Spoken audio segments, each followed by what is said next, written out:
Is it possible to correct canted smiles with aligners?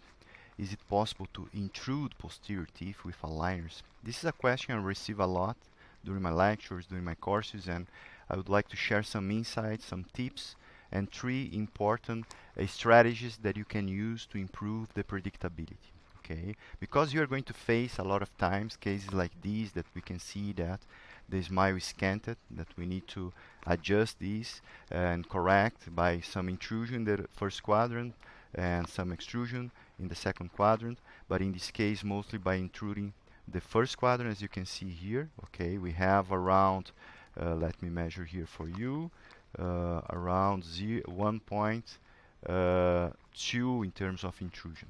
Okay, so first thing we need to know, is it possible? It's something we can do by looking to the articles, papers, the science. Let's validate this information, right?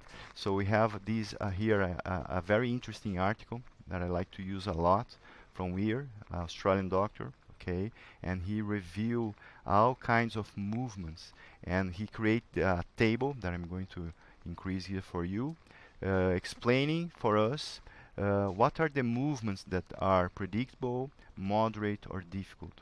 Okay, the limits for each one. So if we have here, and we are talking about posterior intrusion, okay, we have here in this line, this paper is saying that up to 0.5, it's something predictable to do with aligners. Between 0.5 and 1, moderate, and more than 1, difficult.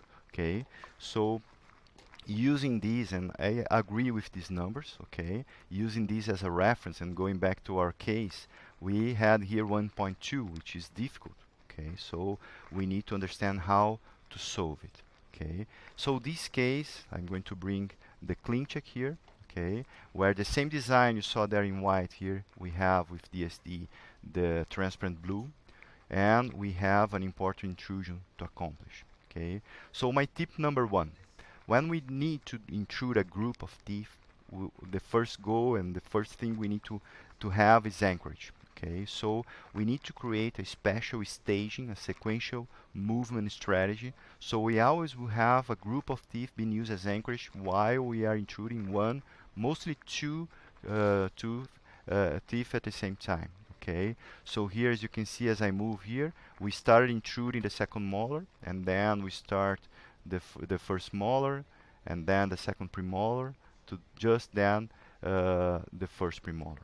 Okay, so this staging, as you can see, while you're intruding these, all the others are there being used as anchorage, and when I finish these and start the first molar, we have again a group of teeth being used as anchorage. Okay, so this is the first tip. The second tip is to overcorrect the intrusion. Okay, intrusion movements, we know by a lot of scientific evidence that we don't have 100% of predictability. No movement we have 100% of predictability, but intrusion we have around 40%. Okay, meaning that if we plan to move from point A to point B is the ideal final, we are going to stay halfway or even less. Okay, so by knowing this in advance, what we need to do is to, in the software, move more. We need to overcorrect, to over-engineer the software, so we know that it's going to stay halfway, and hopefully this halfway is going to be where we want it to be. Okay, so in this case, as you can see, we move more than what the design was asking us. Okay, so second tip, overcorrection.